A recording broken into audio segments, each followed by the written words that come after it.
يلا مروان، بسم الله الرحمن الرحيم. السؤال رقم 1. المجموعة الوظيفية نتيجة من اتحاد مجموعة الكربونات الموجودة في السؤال هي د.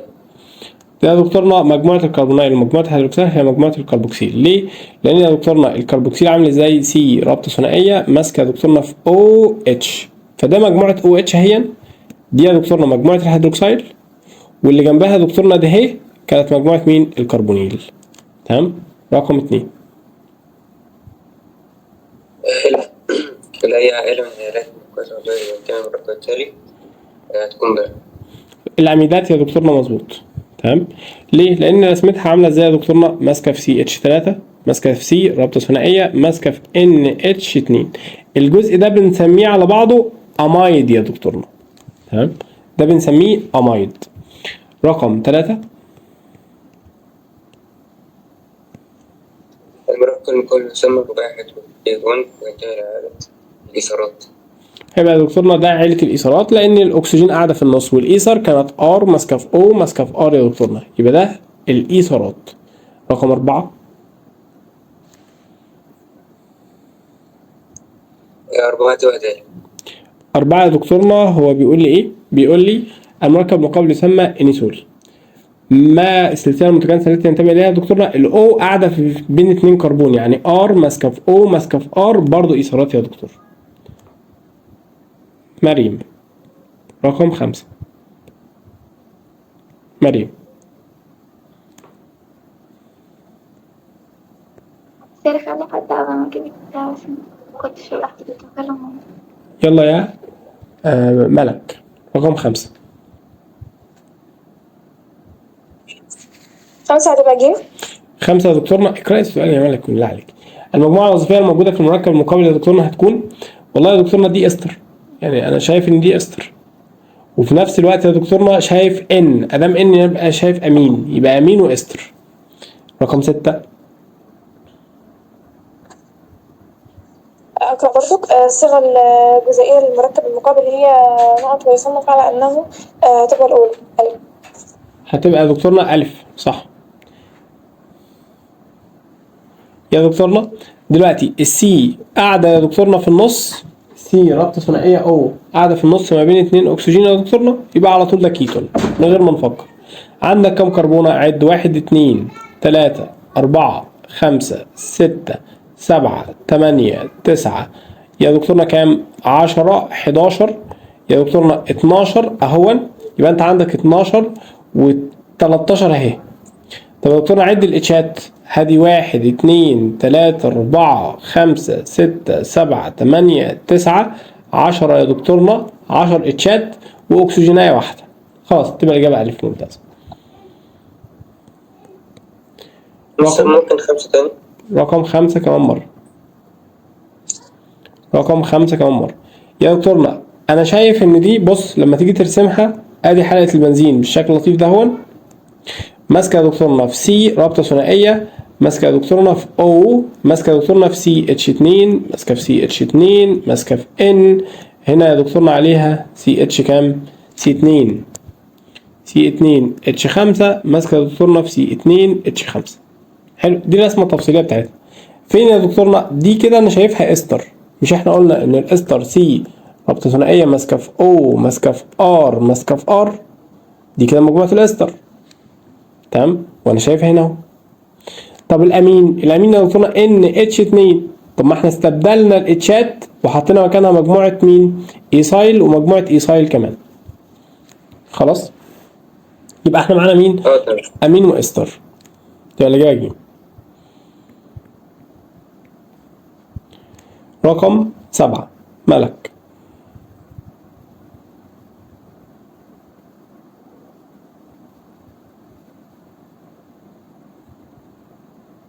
ملك رقم 7. والله لسه كنت قرأت السؤال وجاوبته كمان. عدد أنواع المركبات الوظيفية الموجودة في المركب التالي. أنا بقول لحضرتك أنا مش عارفة هي إيه، بس أنا خمنتها إن هي 2. تعالوا كده نشوف. دي مجموعة كربوكسيل، دي مجموعة أمين، ودي فينول، يعني دي كده فينول. حلو، يبقى أنت كده شايفة كام مجموعة وظيفية؟ أنا شايفة 3. تمام. يا دكتورنا دي حمض كربوكسيلي، ودي يا دكتورنا امين، ودي يا دكتورنا مين؟ فينول. هات رقم 8. رقم 8. رقم 8 هتبقى د. رقم 8 يا دكتورنا هتبقى د. حلو جدا. لا توجد في المركب العضوي. ده دكتورنا كيتون. خلاص دي يا دكتورنا الكربونيل اهو، اللي هي احنا بنسميها كيتون. دي يا دكتورنا الايثر اهي، ايثر. دي يا دكتورنا فينول اهو، ودي يا دكتورنا مين؟ كربوكسيل. حلو. خلاص يعني الفينول طبعا اللي هو مين؟ اللي هو الهيدروكسيل. تمام. يبقى الفورمايل دي اللي هي سي رابطه ثنائيه ماسكه في اتش. دي لا انا ما شفتش دي يا دكتور، ما شفتهاش.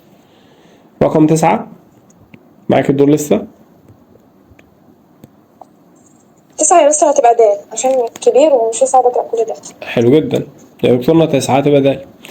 الصيغه البنائيه التاليه لجزيء عقار الامولوديبين يا دكتورنا المستخدم في علاج ضغط الدم المرتفع عن طريق توسيع الاوعيه الدمويه الطرفيه. اما اللي يعبر عن المجموعه الفعاله يا دكتورنا 1 2 3. يا دكتورنا 1 هتبقى امين، يا دكتورنا 2 هتبقى ايثر سوري، يا دكتورنا 3 هتكون مين؟ هتكون استر. حلو. 10. تمام. أي مركبات تالية تعتبر مشتقة نظريا من الماء باستبدال ذرتي هيدروجين بمجموعتي الكيل. اعتبر كلاهما مشتقات هيدروكربونية. 10 يا دكتورنا هتكون إجابة 10. لا بص دلوقتي المجموعات التالية تعتبر مشتقة نظريا من الماء. الماء رمزها عامل زي او ماسكة في اتشان الناحية دي، ماسكة في اتشان الناحية دي. خلاص. هو بيقول لك باستبدال ذرتي الهيدروجين بمجموعة القايل، يعني احنا هنشيل الاتشا دي ونحط مكانها مجموعة القايل، يعني مثلا نحط CH3 ونشيل الاتشا دي ونحط مكانها مثلا يا دكتورنا CH3. مش ده بقى R ماسكة في O ماسكة في R؟ ايوه يا دكتورنا ده رمز مين؟ الايثر الالفاتي. ده الاجابة. حلو. محمد يا سمير رقم 11.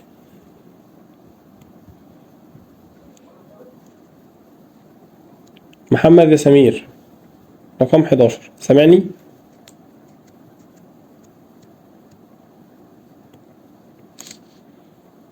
طب يلا يا مريم رقم 11.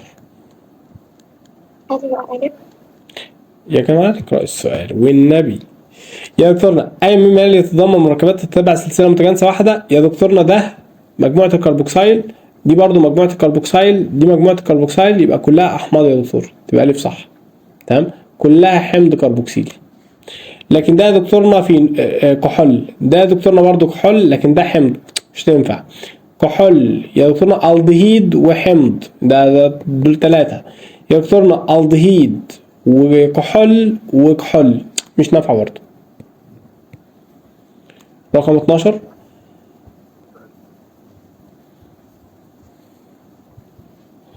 لازم أقرأ الرسمية والأحداث المقابل هي هتبقى جيم. هتبقى جيم يا دكتورنا مظبوط. هنروح نسمي يا دكتورنا هنلاقي CH3 ماسكة في CH2 ماسكة في C ماسكة يا دكتورنا في CH2 ماسكة يا دكتورنا في CH2 ماسكة يا دكتورنا في CH2 ماسكة يا دكتورنا في CH3، وتحت CH3 واحدة بس ماسكة في OH. يا دكتورنا اختار أطول سلسلة. اخترت أطول سلسلة يا دكتورنا أهي، دي كده بالنسبة لنا كانت أطول سلسلة. هنرقم منين يا دكتورنا؟ 1 2 3 4 5 6 7. يبقى عندك كام يا دكتورنا؟ عندي التلاتة في مجموعة ميثايل وعندي التلاتة في هيبتانول. تمام. الإجابة جيم صح. رقم 13 هتبقى جيم برضه. يا دكتورنا هنختار أطول سلسلة دلوقتي، دي يا دكتورنا أطول سلسلة. هترقم منين يا دكتورنا؟ الأقرب للتفرعات طبعا، يبقى 1 2 3 4 5 يا دكتور. يبقى عند الكام؟ عند التلاتة في برومو، وعند الواحد والاتنين في يا دكتورنا ثانوي كلورو، وعند التلاتة في مجموعة مين؟ OH. يبقى 3 بنتانول، لأن احنا عندنا 5 كربونات. رقم 14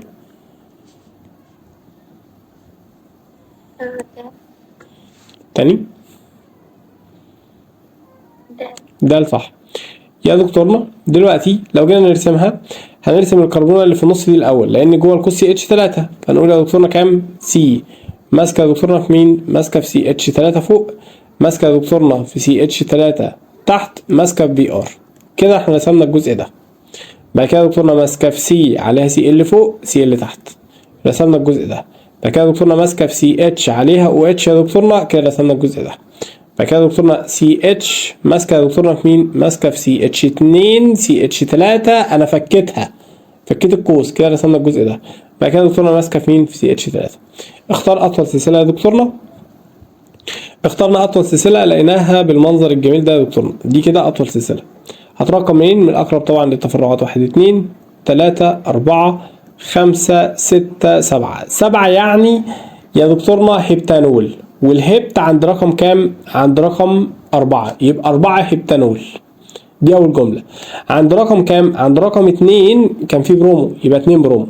عند رقم 3 وعند رقم 3 تاني كان فيه كلور، يبقى يا دكتورنا 3 و3 ثنائي كلور. عند رقم 2 وعند رقم 5 كان فيه ميثايل، يبقى ثنائي ميثايل يا دكتورنا بالشكل الجميل ده. رقم 15 لسه معاك الدور يا مريم. تاني ده المادة التسمية الصحية للمركب المقابل، هنرسمها يا دكتور. تعال نرسم المركب يا دكتورنا. هو قال لي ان احنا عندنا سي اتش 2 ماسكه دكتورنا في ار، ماسكه دكتورنا في مين؟ في سي عليها سي ال فوق، ماسكه في سي اتش 3 تحت، ماسكه دكتورنا في سي عليها سي اتش 2 سي اتش 2 سي اتش 3، ماسكه دكتورنا في سي اتش 2 سي اتش 3، ماسكه دكتورنا في مين؟ ماسكه في الاو اتش. هنختار يا دكتورنا اطول سلسله بنفس المنطق يا دكتورنا، دي اطول سلسله اهي. تمام.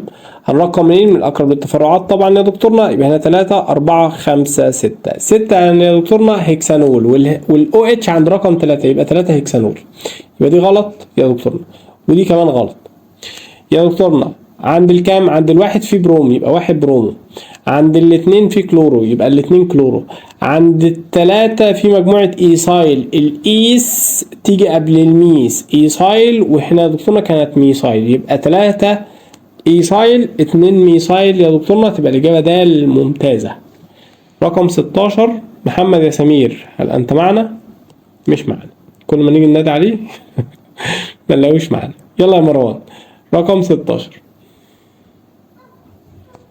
التسمية الصحيحة بالنظام الأيقظ المركب التالي هي د. يا دكتورنا تمام. هنختار أطول سلسلة بالمنظر الجميل ده يا دكتورنا أهو، دي أطول سلسلة. هترقم من الأقرب يا دكتورنا للتفرعات، 1 2 3 4 5 6 7 يا دكتورنا. 7 يعني هبتانول، والاو اتش عند رقم 4 يبقى 4 هبتانول، يبقى دي غلط ودي غلط يا دكتورنا. عند الكام بقى؟ عند الاثنين في بي ار يبقى 2 برومو. عند يا دكتورنا الثلاثة والثلاثة كان في ايودو، يبقى 3 و3 ثنائي ايودو يا دكتورنا، لان احنا بنقول الاي بتيجي قبل الام طبعا. وعند الخمسة وعند الاثنين يبقى 2 و5 ثنائي ميثايل هبتانول. ممتاز، يبقى الإجابة د. رقم 17 ما عملتهاش.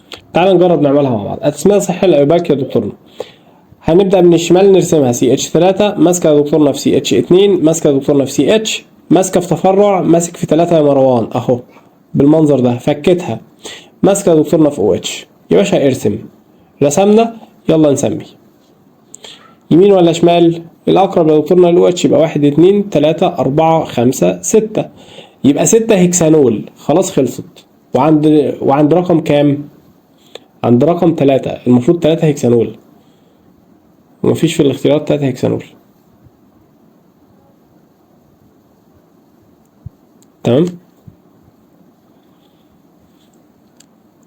مفيش في الاختيارات. يعني هو كده. استنى طيب نجرب الاختيارات.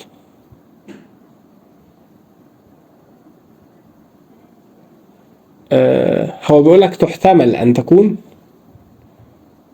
يعني مثلا لو جينا نجرب به، ارسم به كده بنتانول 1 2 3 4 5.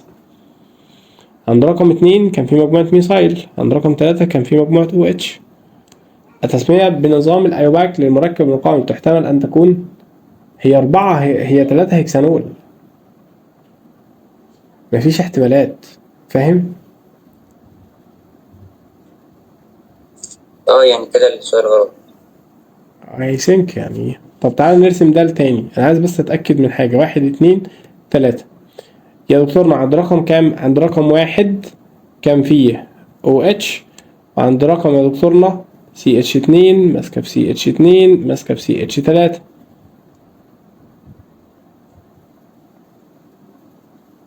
طب ما هو اصل ما فيش حاجة اسمها 1 بروبايل يعني، بس لو احنا اعتبرناها ان هو يعني بيخمنها فده الاقرب حاجة ليها يعني. ده نفس الرسمة دي احنا رسمينها فوق، صح؟ 4 ميثايل يعني 4 ميثايل 3 بنتانول، دي غلط برضه. يعني انا متأكد ان الرسمة بتاعتها يعني كلمة تحتمل ان تكون هي ممكن ده يعني ممكن، بس ده انا مش مقتنع بيها صراحة يعني، مش جاي على دماغي. حلو،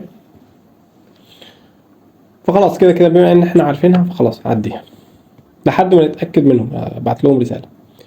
رقم 18 الاسم لا يعكس هذا المركب التالي هو ب يا دكتورنا.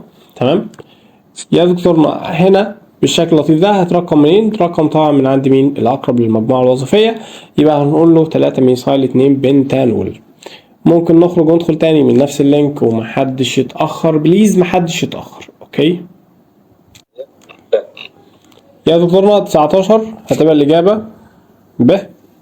تمام يا دكتورنا، هو طالب مكثفة يبقى بروبانول 1 2 3 عند رقم 2 في OH، عند رقم 2 في ميثايل هنا CH3 ماسكة في CH3.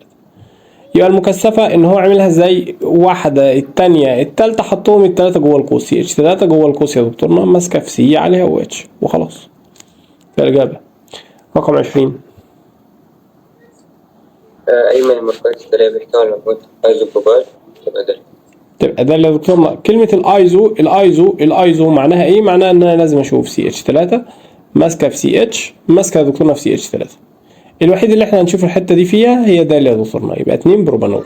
ده لما تيجي ترسمه هيبقى 2 بروبانول، ادي 1 2 3 2 بروبانول. 21 يلا يا مالك. هتبقى باء. 21 يا دكتورنا هتبقى الإجابة. تمام. الصيغة البنائية المكثفة الصحيحة لمركب بروميد ايزوبيوتيلي. تمام، الايزوبيوتيلي احنا لما نيجي نرسمها احنا نرسم الايزو الاول اهون، ما تنساش ماسكه يا دكتورنا في مين؟ في CH2 ماسكه يا دكتورنا في R. بس كثفها يا دكتورنا بقى، لما تيجي تكثفها تكتب لي الاثنين دول جنب بعض، يبقى احنا معانا CH3 مرتين يا دكتورنا ماسكه في CH ماسكه في CH2 ماسكه في R. حلو، طول الوقت ارسم الايزو الاول، ارسم شكل حرف الواي الاول اللي هي CH3 ماسكه في CH يا دكتورنا ماسكه في CH، دي معناها كلمه ايزو. 22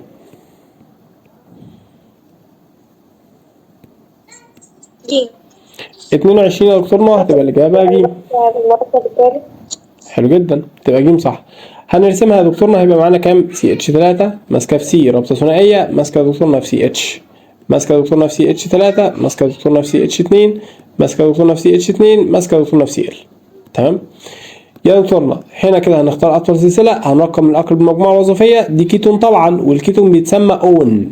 حلو، يبقى عند رقم كام؟ عند رقم 5 كان فيه كلور، وعند رقم 3 كان فيه ميثايل، وكده كده 5 كربونات يعني بنتان أون، والمجموعة الوظيفية عند رقم 2. رقم 23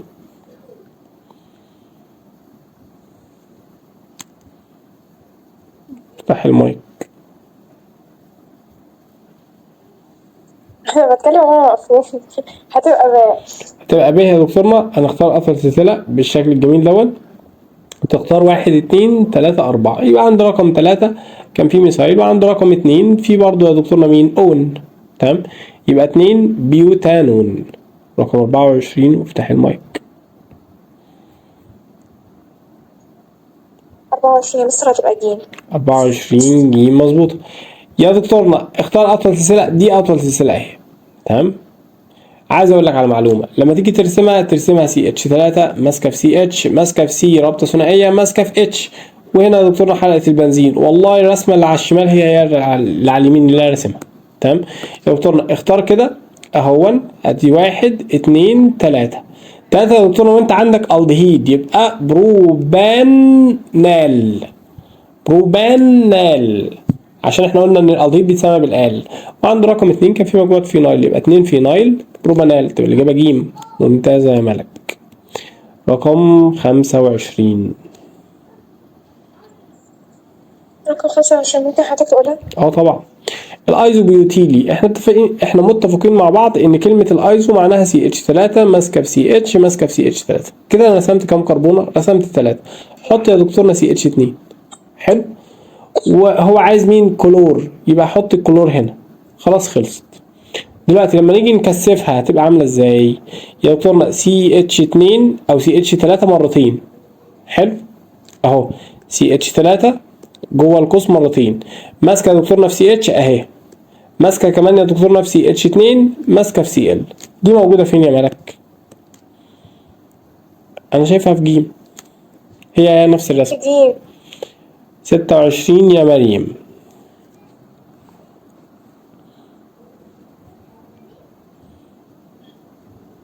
مريم 26. ألف. ألف صح. أي من الصيغة التالية تعبر عن كلوريد بيوتيلي ثالثي. يا دكتورنا يعني إيه ثالثي؟ يعني مفيش اتش. مفيش اتش. دلوقتي يا دكتورنا لو جينا نرسم ألف هنلاقيها ازاي؟ سي ماسكة في CH3، ماسكة يا دكتورنا في CH3، ماسكة يا دكتورنا في Cl، ماسكة يا دكتورنا في CH3. دلوقتي الكربونة ده اهي اللي ماسكة في الكلور ما عندهاش اتشات، مفيش اتش يا دكتورنا، فهتبقى الإجابة ألف. 27.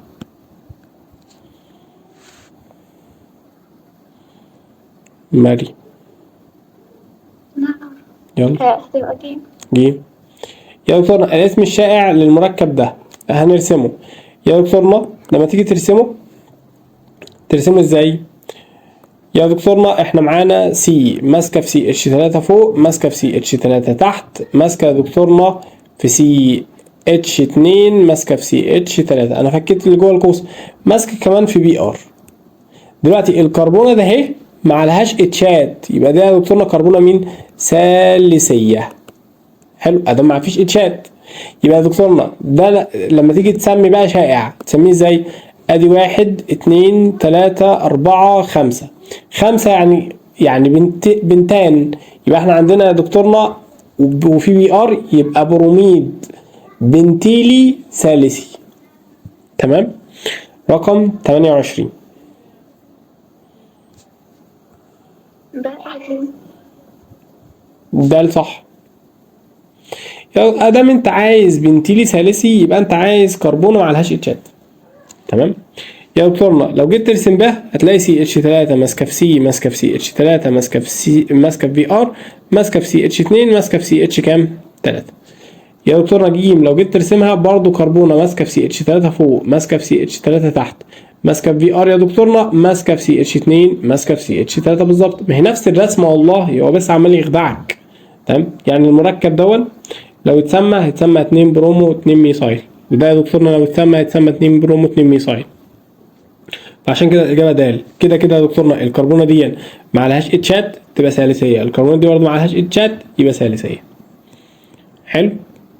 رقم 29 تصنيف الكحولات. مريم. 29 هتبقى جيم. 29 يا دكتورنا هتبقى الاجابه ج. جميع المركبات التاليه من الكحولات الاوليه ما عدا ده يا دكتورنا كحول ثالثي. لو جيت ترسمه هتلاقي كام؟ بيوتايل او بيوتانول يا دكتورنا عند رقم 2 في OH، وعند رقم 2 كان في مجموعه ميثايل. كمل الاتشات يا دكتورنا لقيت الكربونه اللي ماسكه OH يا دكتورنا مالها؟ معلهاش اتشات. ادام معلهاش اتشات يبقى ثالثي. رقم 30.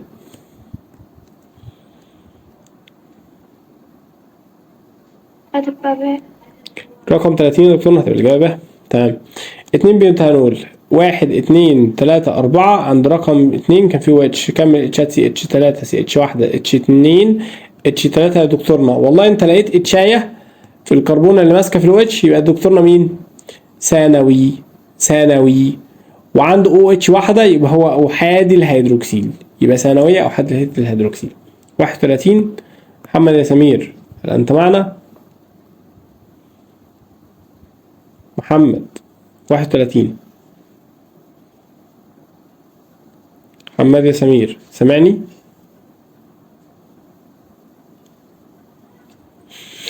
يلا يا مروان حد يحل المشكلة بتاعة المايك. 31.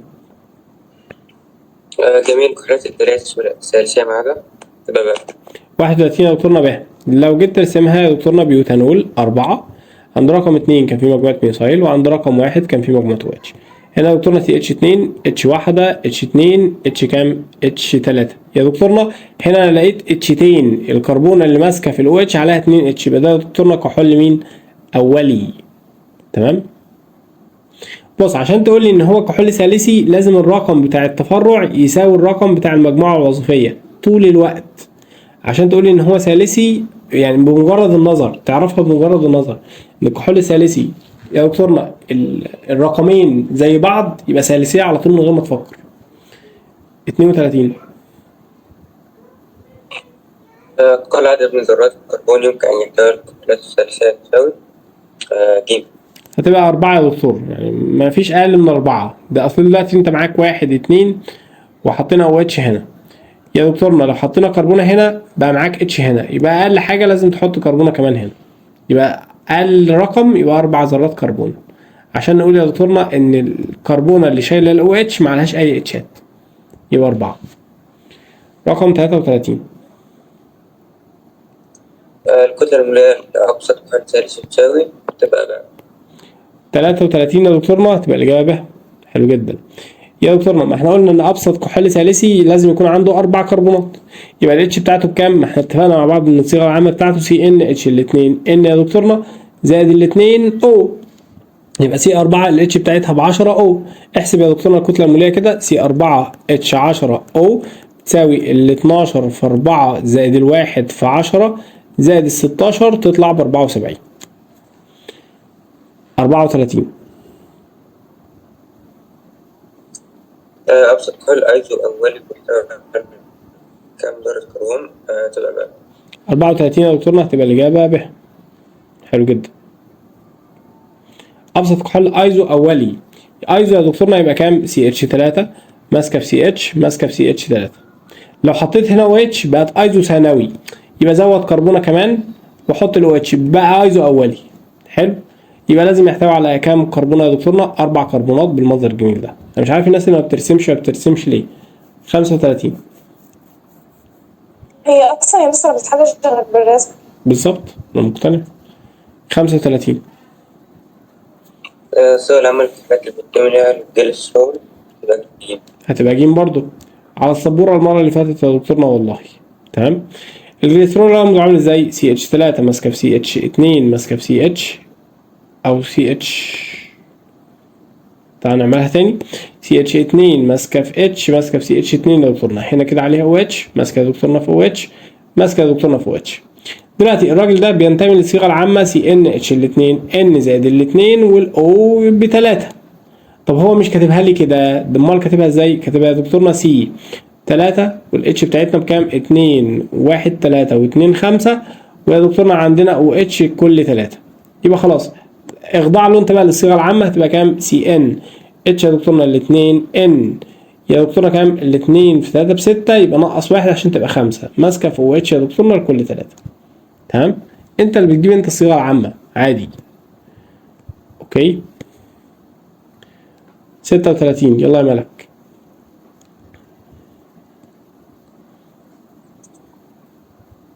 تمام هتبقى باء. 36 يا دكتورنا هتبقى الإجابة ب. دلوقتي يا دكتورنا اللي عندها اتشاية الكربونة اللي ماسكة في الOH عندها اتشاية يبقى كحول ثانوي. خلاص يبقى دي غلط ودي غلط. تمام. يا دكتورنا هيتسمى ايه؟ هنروح نرقم يا دكتورنا، فهنسمي منين؟ من يا دكتورنا الأقرب للمجموعة الوظيفية 1 2 3 4 يبقى 3 و3 ثنائي ميثايل 2 بيوتانول 2 بيوتانول. 37 دال. دي يا دكتورنا صيغة أصل فيها OH يعني بالعقل كده ال OH كحولات. تمام يعني ما فيهاش إيثر. يعني دي يا دكتورنا يعني ممكن تترسم بالشكل ده CH2 عليها OH ده كحول أولي. يا دكتورنا ممكن تترسم سي اتش 3 ماسكه في سي اتش عليها او اتش، ماسكه يا دكتورنا في سي اتش 2 ماسكه في سي اتش 3، ده كحول ثانوي. ممكن ترسم يا دكتورنا سي اتش 3 ماسكه في سي عليها او اتش ماسكه في سي اتش 3 ماسكه يا دكتورنا في سي اتش 3، ده كحول ثانوي. يبقى ده يا دكتورنا اولي، ده يا دكتورنا ثانوي، وده يا دكتورنا مين؟ ثالثي. والله الكلام ده كان على السبوره المره اللي فاتت. 38 ده برضه 38 يا دكتورنا هتبقى الاجابه د. حلو جدا. اصل بص، كل ما يعتبر ايزومر لكحول صيغته الجزيئيه ده. دلوقتي انت عندك كام كربونه في د؟ لو جيت ترسمها كده يا دكتورنا سي اتش 3 ماسكه في سي، ماسكه يا دكتورنا في سي اتش 3 فوق، ماسكه في سي اتش 3 تحت، ماسكه يا دكتورنا في سي اتش 2، ماسكه في سي اتش 2 عليها او اتش. عد كده عد كده الكربونات. عندك كام كربونه؟ 1 2 3 4 5 6، وانا عايز اصلا 5 كربونات، يبقى خلاص دي اللي هي الغلط. 39 39,000. 39 ألف يا دكتورنا، لأن ده مين؟ كحول أحادي الهيدروكسيل أو إيثر. كحول أو إيثر. السبورة رقم 2 يا دكتورنا في السبورات بتاعت المرة اللي فاتت. رقم 40 انا برضو جيم. رقم 40 يا دكتورنا هتبقى الإجابة ج. ممتاز. بتتعمل إزاي؟ أصل بص، تعرف الإيثارات البسيطة بأنها إيثارات تتشابه فيها مجموعتي الألقيل، في حين تعرف الإيثارات المختلطة بأنها إيثارات تختلف فيها مجموعتي الألقيل. فإذا كانت الكتلة المولية لأحد الإيثارات تساوي 74، فإن إيزومراته يا دكتورنا هتساوي كام؟ إحنا أصلا عارفين إن الصيغة العامة للإيثارات كانت كام؟ سي إن اتش الاتنين إن زائد الاتنين أو هتساوي كام؟ هتساوي ال 74. طبق القانون يا دكتورنا يبقى كام؟ ال 12 إن زائد الواحد في 2 ان زائد الاتنين زائد يا دكتورنا كام؟ زائد ال 16 بتساوي 84.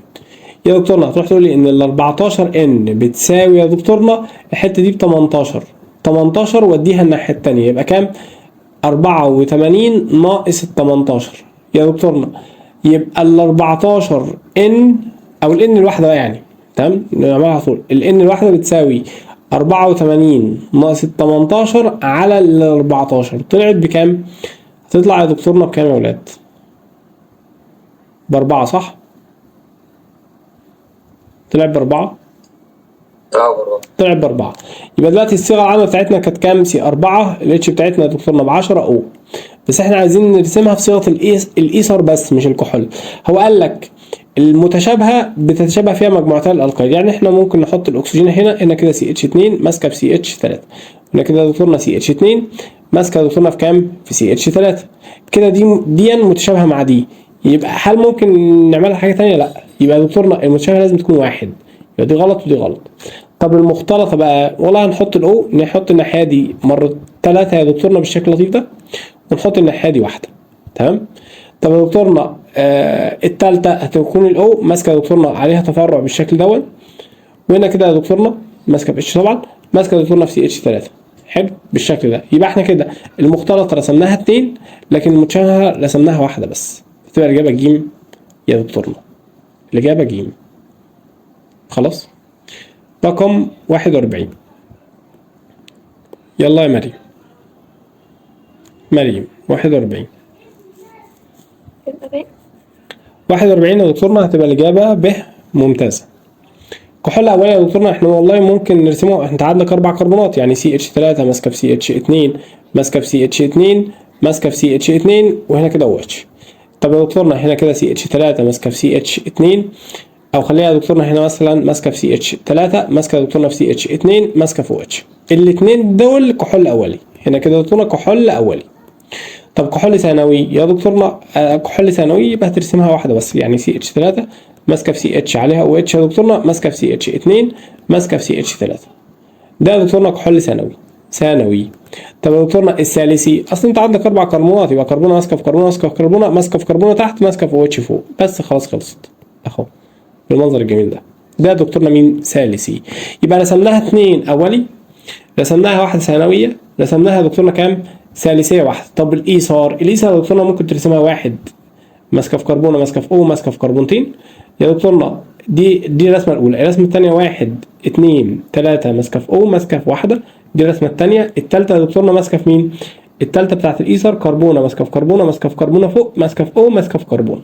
دول الثلاثه بتاع الايثر. حلو الكلام. مش عارف ليه ما خدتهاش سكرين لو انت مش راسمها. رقم 42. 42 يا دكتورنا هتبقى الإجابة ج. حلو جدا، ممتاز.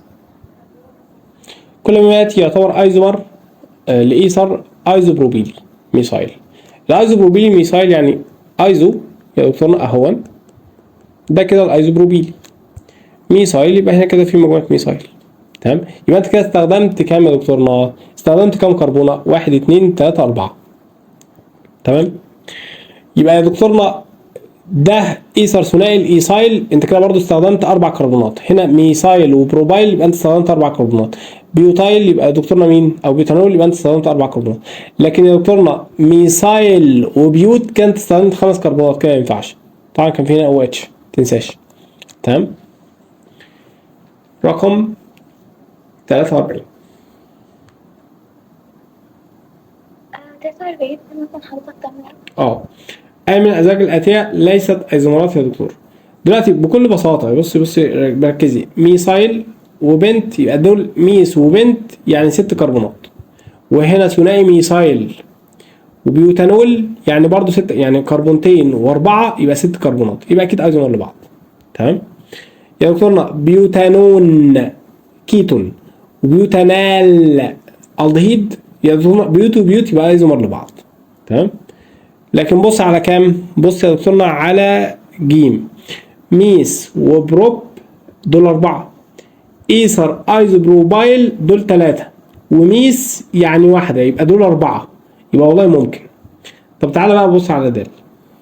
يبقى لحد دلوقتي دول ايزومر لبعض بالشكل اللطيف ده. بص على دال، 1 و1 ثنائي ميثايل بروبان حلقي، يبقى انت هنا استخدمت كام؟ 1 بروبان حلقي يا دكتورنا اهو.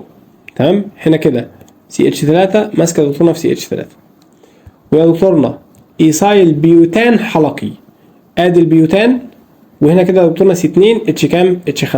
هنا استخدمنا كام كربونه؟ هنا ادي 1 2 3 4 5، وهنا ادي 1 2 3 4 5 6. لا يا دكتورنا، دول واحده استخدمنا 5 والتانية استخدمنا 6 كربونات، يبقى اكيد مش ايزومر لبعض. 44.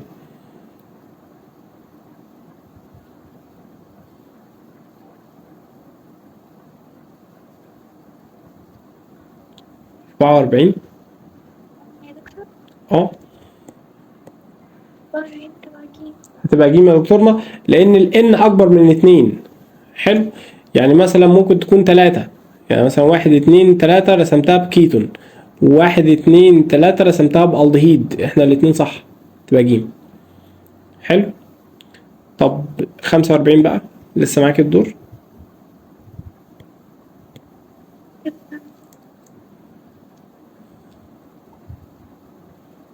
تاني والله ما سمعتش. ألف. ألف يا دكتورنا، بس لأن الN بتساوي 2، دي معلومة مهمة جت في امتحان قبل كده يا دكتورنا. الN بتساوي 2 يعني مش هينفع يبقى فيها كيتون، يعني أصل الكيتون بيبدأ من 3 عشان تبقى مجموعة الكربونايل قاعدة في النص، فده مش هينفع، يبقى الضيق فقط. 46.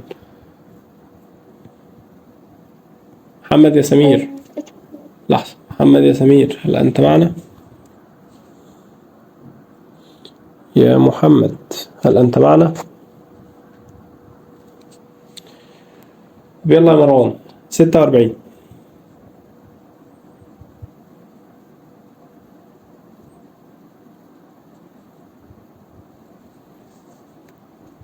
مروان تمام. تاني؟ مستر بولا ممتاز. ماشي، ممتاز. اقرأ السؤال بس يا مروان. ما عدد الأيزومرات التي لها صفة H2O وتحتوي على مجموعة الفورمال؟ تحتوي على مجموعة فورمايل. الفورمايل يعني مجموعة طرفية، صح؟ يعني CHO اللي هي دي C رابطة ثنائية ماسكة في OH. تعال يعني لازم تبقى على الطرف، يبقى دي 1 2 3 4 5 نحط مجموعة الفورمايل، ادي واحدة يا دكتورنا. ادي 1 2 3 4، حط هنا مثلا مجموعة ميثايل وحط هنا مجموعة الفورمايل. يا دكتورنا 1 2 3 4 حط هنا مجموعة الفورمايل وهنا الاتش وحطها هنا يا دكتور. الرابعة يا دكتورنا ممكن تبقى زي ادي 1 2 هنا يا دكتورنا مجموعة سي اتش 3 مجموعة سي اتش 3 ماسكة في سي رابطة ثنائية ماسكة في اتش. هل ممكن نرسمها رسمة تانية ولا خلاص كده؟ لا خلاص I think ان هي خلاص. لو جيت تسميهم يا دكتورنا الاولانية هتسميها ايه؟ هتسميها يا دكتورنا بنتانال. بنتانال أو 5 كربونات 1 2 3 4 5. اللي تحت يا دكتورنا هتسميها كام؟ هتسميها 2 ميثايل يا دكتورنا 1 بيوتانال. اللي تحتها يا دكتورنا هتبقى 3 ميثايل بيوتانال. يا دكتورنا آخر واحدة هتبقى كام؟ 2 و2 ثنائي ميثايل يا دكتورنا بروبانال. حلو؟ I think ان انا اسرع واحد ارسم ايزومرات في الدنيا، صح؟ حد يقول صح. أنا لو حل مسألة ايزومرات دي محتاج مثلا ربع ساعة. قول تاني. لو حل مسألة ايزومرات فكون محتاج ربع ساعة أصلا. هظبطها لك، هخليك تبقى اسرع مني ان شاء الله تعالى. محضر لك مذكره الايزومرات بس خلينا نخلص بس. انت يا مستر انت بتتأخر علينا. قول تاني. حضرتك بتتأخر علينا. انا ما بتاخرش عليكم. انا هنا عليا عيط على الشهادات دي، هنا عليا عيط. والله انا ما بتاخرش عليكم. انا هعيط. انا ما بتاخرش عليكم الا في المساله، هي مساله واحده اللي اتاخرت عليكم لحد دلوقتي بس. فيما عدا ذلك ما اتاخرتش. الشهادات. ما هي الشهادات دي اهم من المحاضرات ذات نفسها. حاضر حاضر حاضر حاضر. خدوها سكرين بس، خدوها سكرين. حاضر.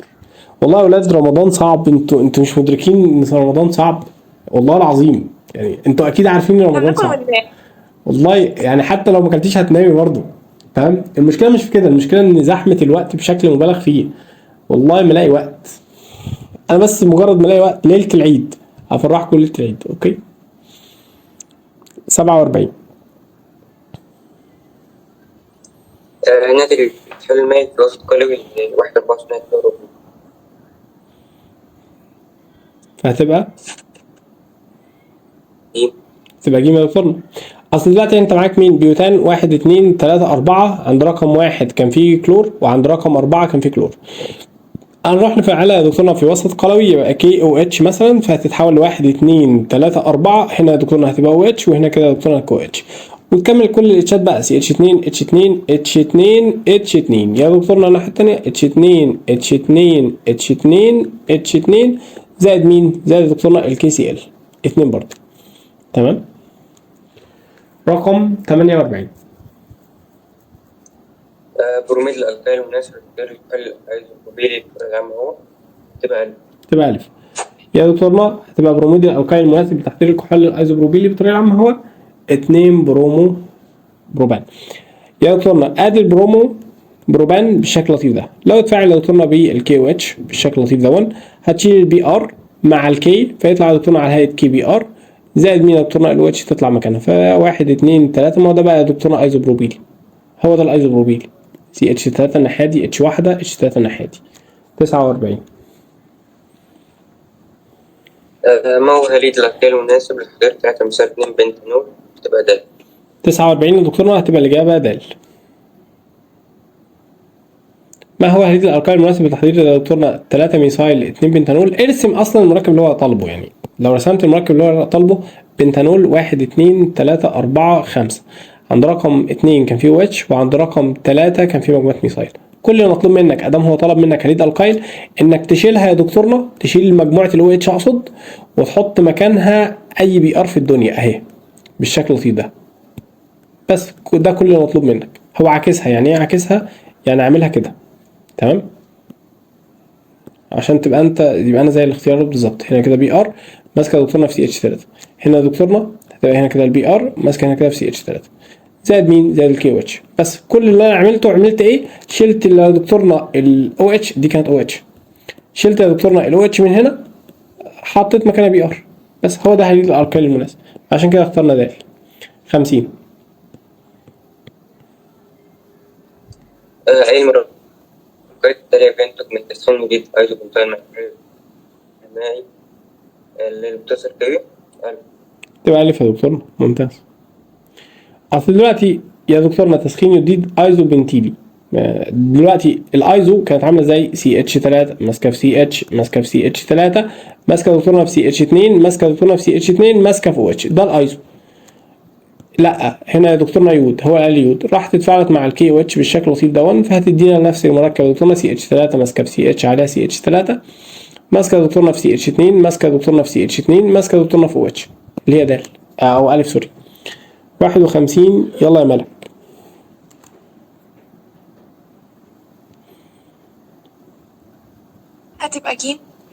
51 يا دكتورنا هتبقى الإجابة ج. ممتاز. عند تحلل المائي القلوي المركب ده يا دكتورنا الذي يحتوي على مجموعة ميثيلين واحدة، فإن المركب الناتج ممكن يكون أدام قال لك إن هو بيحتوي على مجموعة ميثيلين يبقى أنت لازم ترسمه وعنده مجموعة ميثيلين، فأنا برسم مجموعة الميثيلين الأول. وبعد كده يا دكتورنا عندنا مثلا سي اتش 2، لا هو عايز مجموعة ميثيلين واحدة، إن يا دكتورنا ماسكة في ار بالشكل اللطيف دون، وماسكة في مين تاني يا دكتورنا؟ ماسكة في سي اتش 3. تمام؟ يبقى ده يا دكتورنا مركب ثانوي اهو. يا دكتورنا ده لو اتفاعل مع الكي او اتش بالشكل اللطيف دون يبقى يروح يدينا مين؟ سي اتش 3 ماسكه في سي اتش 2 ماسكه في سي اتش عليها يا دكتورنا او اتش ماسكه يا دكتورنا في سي اتش 3. ده كحول ثانوي يا دكتورنا. طيب السؤال، لو احنا يا دكتورنا قلنا ان احنا عندنا سي اتش 3 ماسكه في سي اتش، هو عايز ايه؟ عايزه يا دكتورنا طيب يا دكتورنا سي ماسكه يا دكتورنا في سي اتش 3، ماسكه يا دكتورنا في سي اتش 3، ماسكه يا دكتورنا في سي اتش 2 عليها مثلا بي ار. يا دكتورنا كده احنا رسمنا مجموعه الميثيلين. تمام يا دكتورنا هنا كده رسمنا مجموعه الميثيلين زائد برضو الكي او اتش بالشكل اللطيف دون، فيدينا مين؟ سي اتش 3 ماسكه في سي، ماسكه في سي اتش 3، يا دكتورنا ماسكه في سي اتش 3، ماسكه في سي اتش 2، ماسكه في او اتش. يا دكتور ما هو ده اولي، كحول اولي، رسمتها بالمنظر ده. الثالثي مش هينتج كحول، هو اصلا مش هيبقى عنده مجموعه ميثيلين اقصد يعني في الثالثي. 52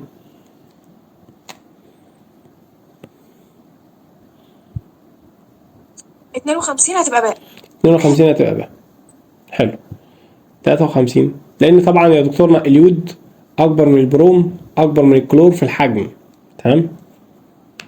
53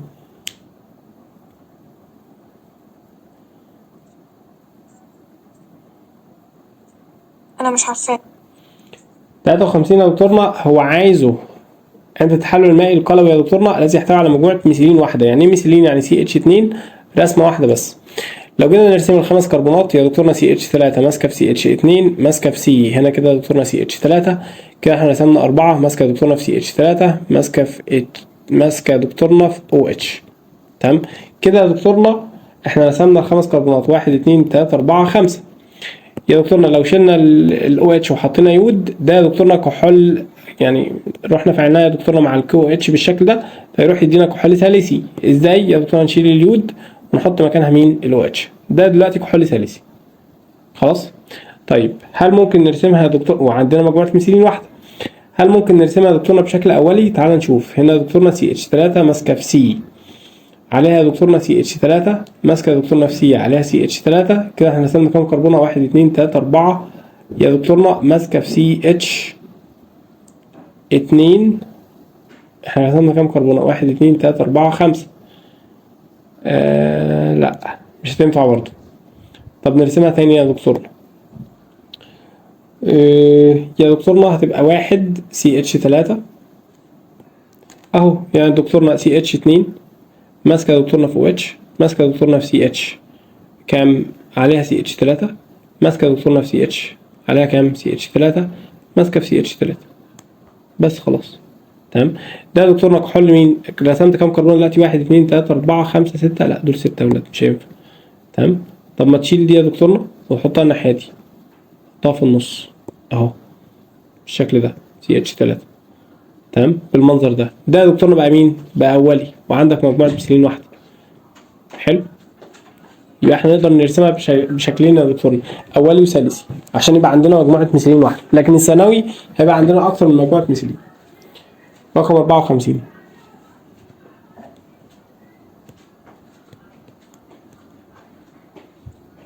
انا يا مستر هو انا لقيتها في الاختيارات كلها ما كانش فيها فرق الجيم، فلقيت الجيم فاخترت.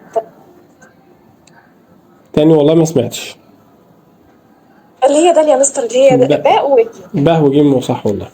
أحد مشكلات الصيغة الغذائية يا دكتورنا ينتج عن تحلل مائي في وسط قلوي. يا دكتورنا مركب، أنت كل اللي مطلوب منك بس إنك هترسم المركب ده. تمام أهو. يقول بيوتانول 1 2 3 4. عند رقم 2 كان فيها يا دكتورنا مجموعة OH، وعند رقم يا دكتورنا 2 كان في مجموعة ميثايل، عند رقم 3 كان في مجموعة ميثايل، وعند رقم 3 كان في مجموعة ميثايل. كل اللي مطلوب منك بقى انك تشيل الاو اتش دي وتحط مكانها بي ار. فيا دكتورنا ب هي نفس الرسمه وجيم هي نفس الرسمه بالظبط، واحد راسمها من اليمين وواحد راسمها من الشمال. بس 55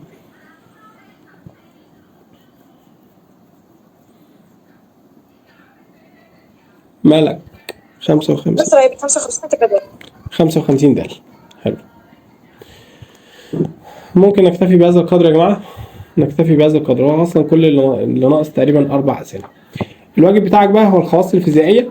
تمام، من اول صفحه رقم 404، من اول صفحه رقم 404 لحد يا دكتورنا الصفحه رقم 405، يعني صفحتين. يعني مجرد احنا بنتكلم في 8 اسئله تقريبا. تمام، من 404 ل 405 صفحتين، 404 و 405 بس. اتفقنا يا جماعه؟ خلاص.